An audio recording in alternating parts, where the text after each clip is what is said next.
¿Qué pasa cuando el Estado, con su actuación irregular, te causa un daño y buscas que te indemnicen? La sentencia que resuelva ese reclamo no puede ser un documento vago ni improvisado. El artículo 50A de la Ley Federal de Procedimiento Contencioso Administrativo le impone al Tribunal Federal de Justicia Administrativa una estructura mínima obligatoria. Hoy la desmenuzamos a fondo, requisito por requisito. Empecemos por el contexto. Este artículo se relaciona directamente con las demandas previstas en la Ley Federal de Responsabilidad Patrimonial del Estado. Es importante entender su origen. Antes de la reforma de 2009, el tribunal tenía un rol muy distinto, porque ante él se presentaba directamente la reclamación de indemnización y él mismo la resolvía. Esto generaba un problema técnico serio. El propio tribunal podía terminar siendo autoridad demandada en un juicio que él mismo debía resolver. Por eso se reordenó el sistema.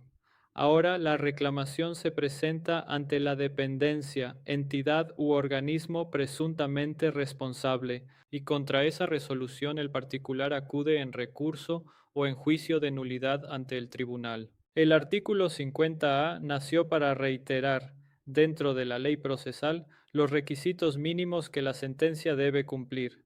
El primer requisito, la fracción primera, exige que la sentencia se pronuncie sobre la existencia de la relación de causalidad entre la actividad administrativa y la lesión producida, junto con la valoración del daño o perjuicio causado. Este es el corazón de toda responsabilidad patrimonial. No basta con que exista un daño. El tribunal debe explicar cómo la conducta administrativa se conecta con esa lesión. Por ejemplo, si una obra pública mal ejecutada inunda tu negocio, la sentencia tiene que razonar que fue esa actividad y no otra causa ajena la que produjo el perjuicio. Sin ese nexo causal acreditado no hay responsabilidad que resarcir y la sentencia sería deficiente. El segundo requisito, la fracción segunda, obliga a determinar el monto de la indemnización, pero con una exigencia adicional muy relevante: explicitar los criterios utilizados para su cuantificación. Aquí no se admite un número sacado de la nada.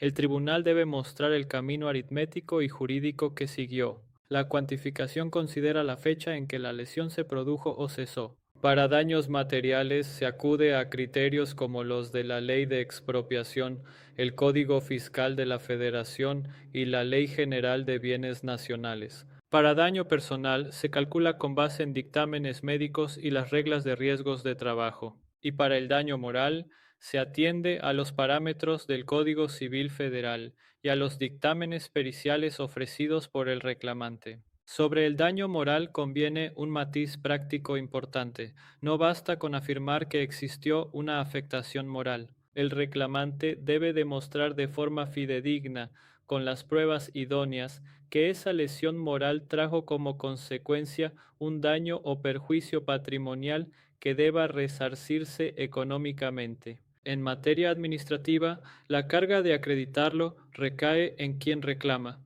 Por eso, ofrecer pruebas periciales sólidas y documentales completas resulta decisivo para que la indemnización prospere. El tercer requisito, la fracción tercera, atiende los casos de concurrencia previstos en el capítulo 4 de la Ley Federal de Responsabilidad Patrimonial del Estado. Concurrencia significa que en la producción del daño intervino más de un factor.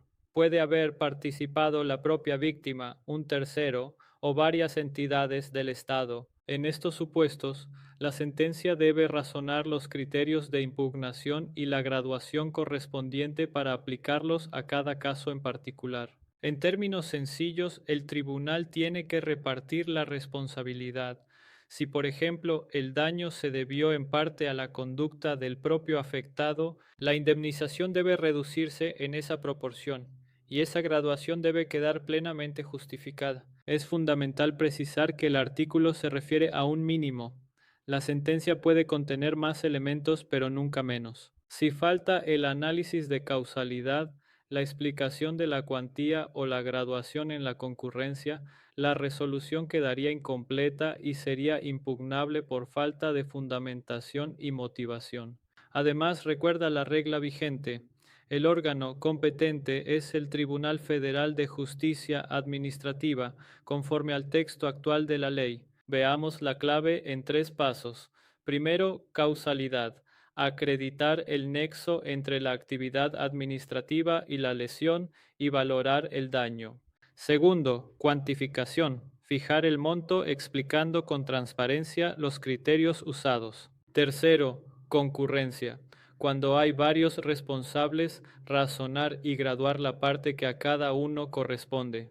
Estos 3 elementos convierten la sentencia en un documento verificable y justo. En resumen, el artículo 50A garantiza que la indemnización por responsabilidad patrimonial del Estado no sea arbitraria, sino motivada, medible y equilibrada. Si este análisis te resultó útil, suscríbete a la Academia de Amparo y Derecho y activa la campana.